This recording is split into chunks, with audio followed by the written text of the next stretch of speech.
It's fun, yes.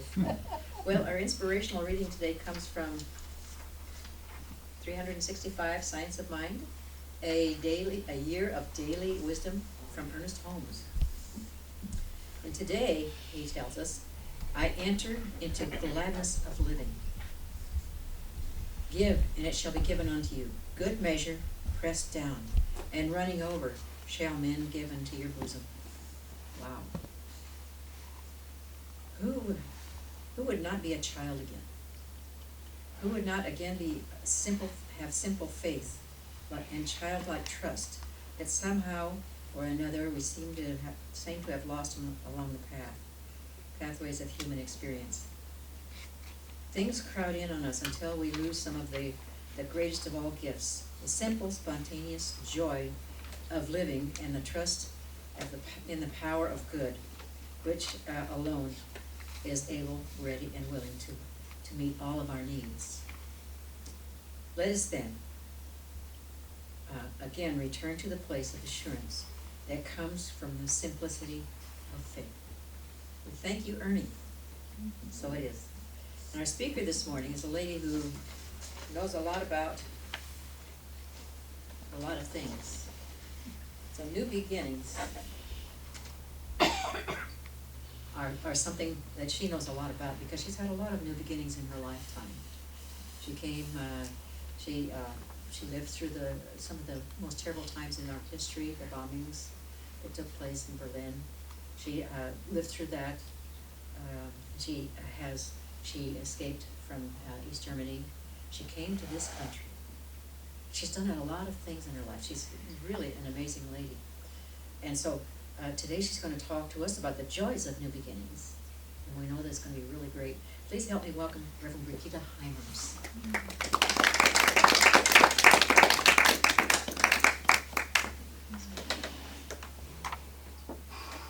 Thank you, Reverend Marianne.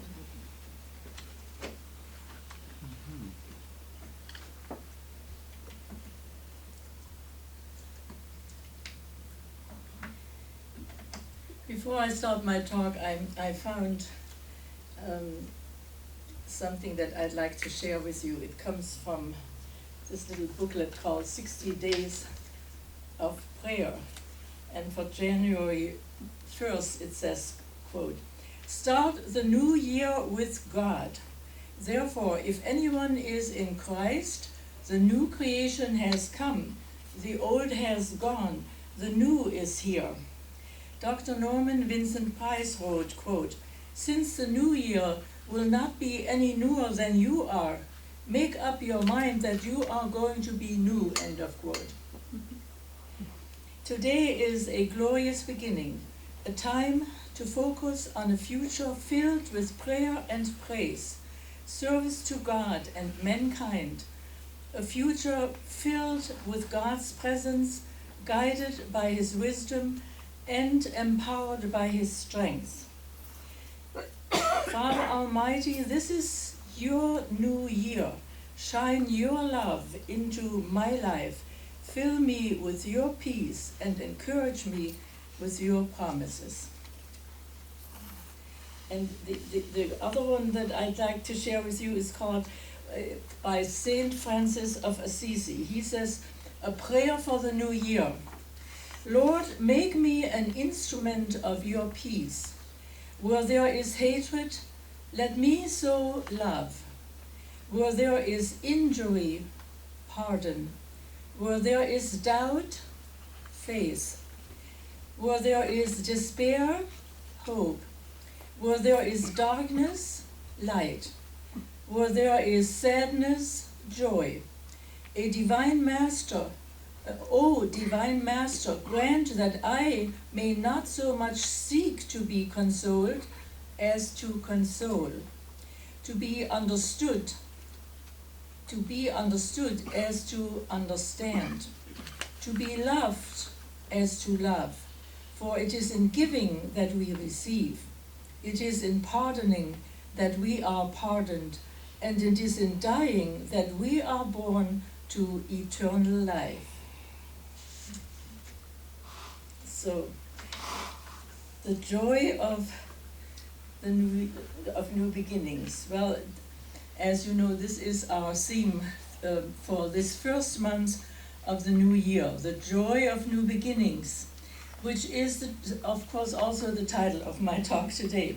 So when we embrace the joy of new beginnings, we are moved into action. We are shifting gears. And to include Webster's definition, we are reaching out. We are clasping in our arms. We take in hand, we adopt, we receive readily. We welcome, cherish, and love, end of quote.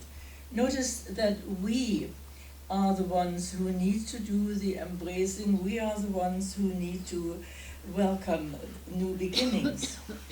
We are the ones who move forward into newness, into uncharted territory.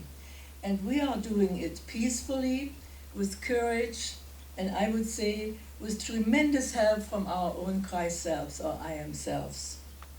So here's a message from our pink book, The Heart of God.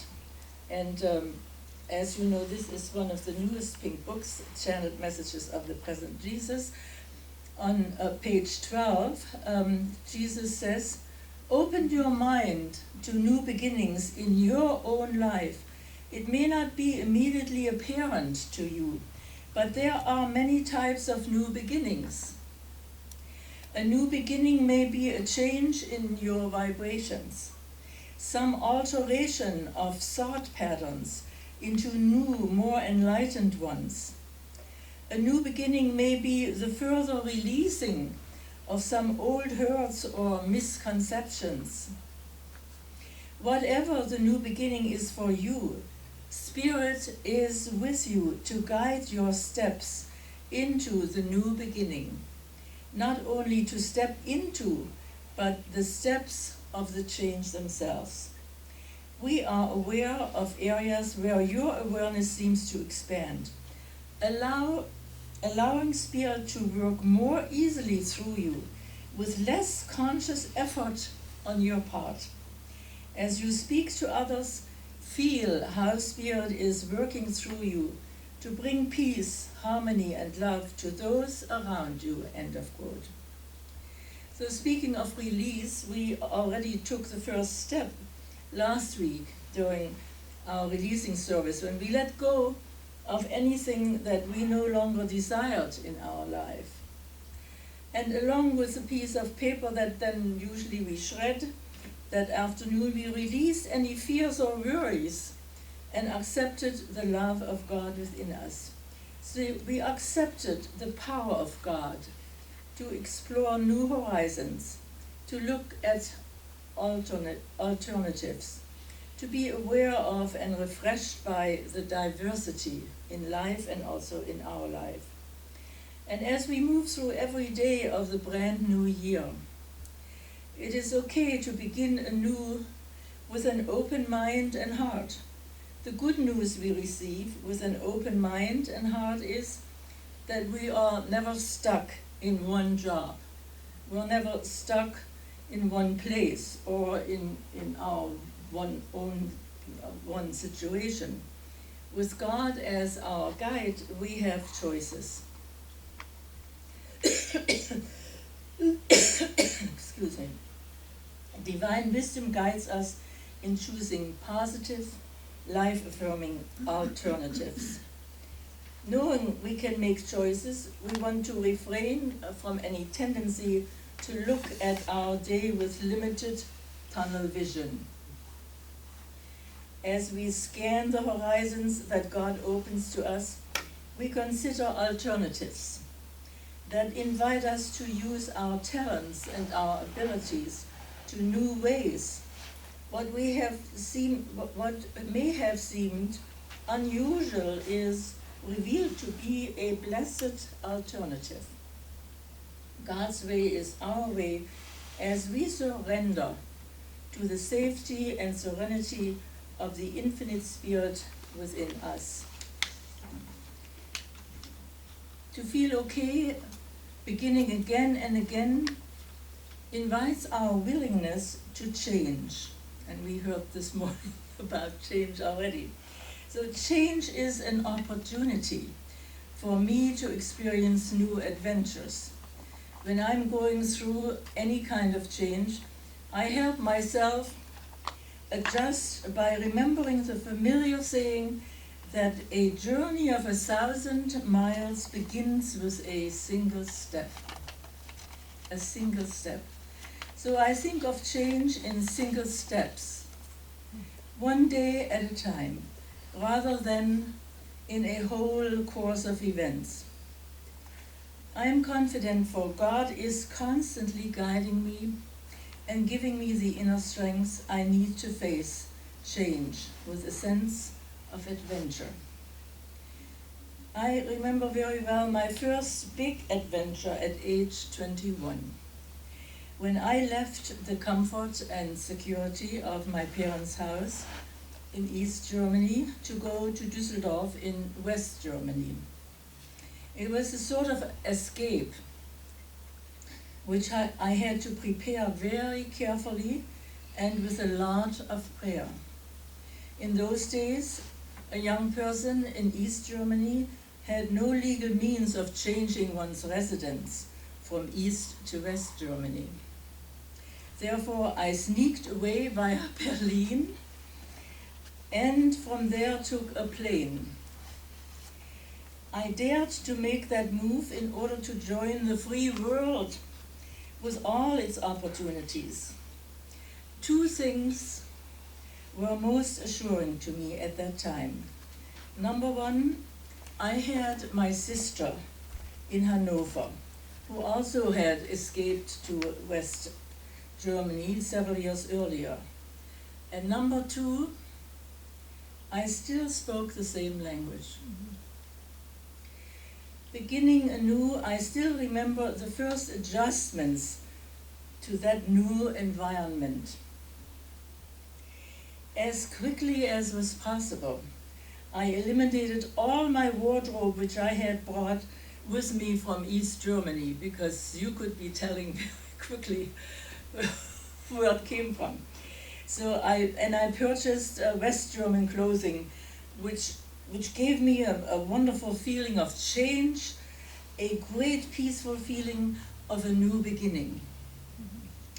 Change is part of new beginnings. Change can lead into the somewhat familiar, but it can also lead into the unknown. Either way, change indicates a movement, an action taken. In truth, nothing happens without change. Think about that. Nothing happens without change. I am sure each one of us has experienced both aspects in some way, the familiar and the unknown. It seems that every beginning is filled with mixed emotions. Emotions of joy and fear. Fear of the unknown. It is good, therefore, when we acknowledge these feelings, yet know that God is ever present in each and every part of our life and the lives of all living things. For me, it is good to know that God is right where I am and is guiding me through this new adventure with love, with peace, and with joy.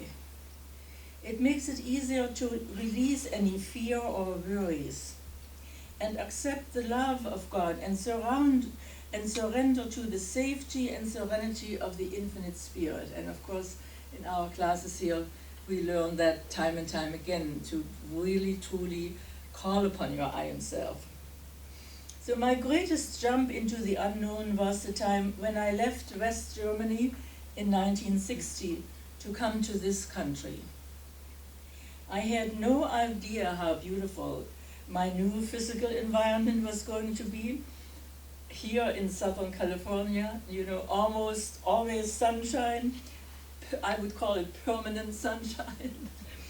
The ocean, the mountain, nearby, the vegetation.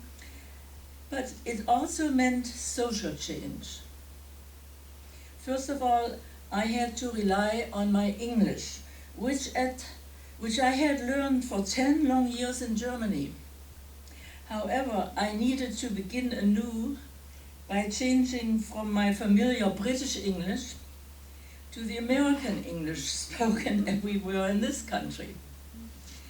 After arriving in New York by ship from Rotterdam in Holland, I boarded the plane to San Diego, and I still remember I experienced a real big shock. The stewardess on board evidently was greeting me by saying hi, and I had no idea what she said. Because I was only familiar with the word hello.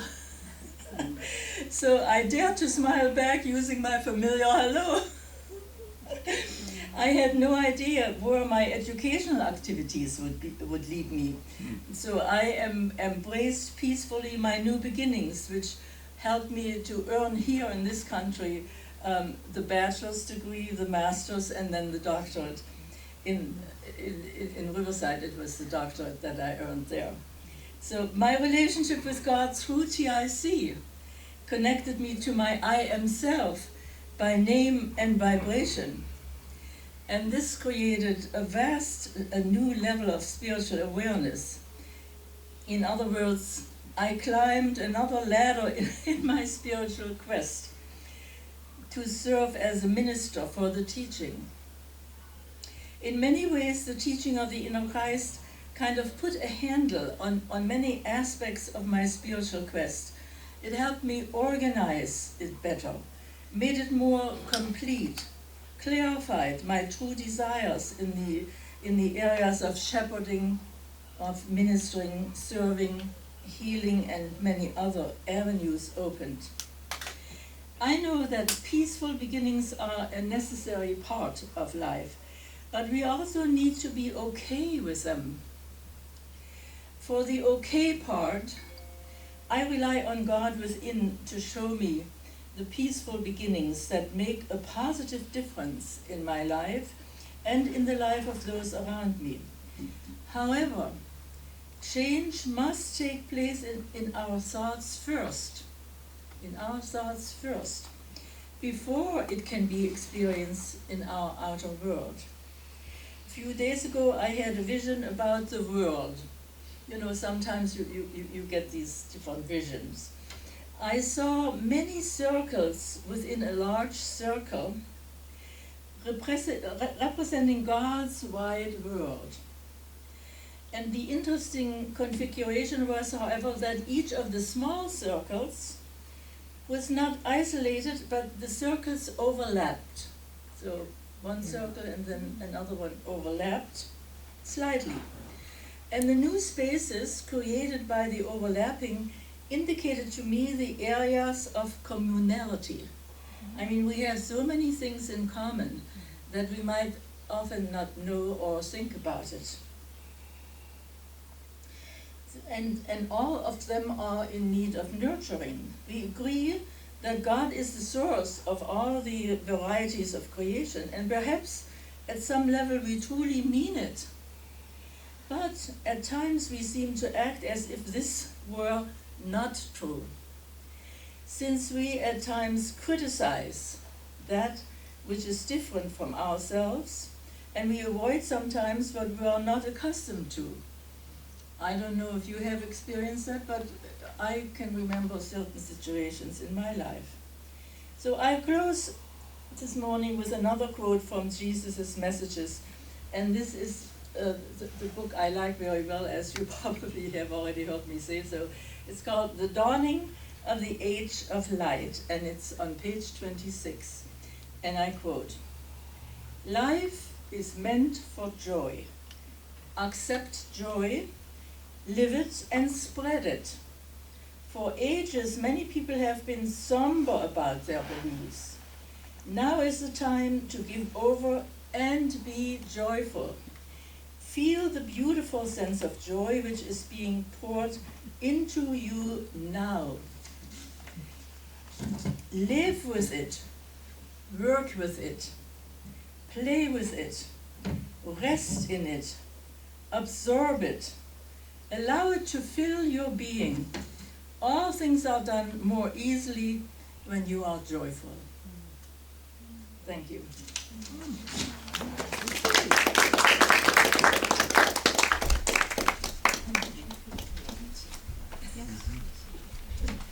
Well, it was not easy, I tell you, to get out. Sure it wasn't. I just love that story about how she got out. Wow, that took a lot of courage. Wow, thank you again. Mhm. So,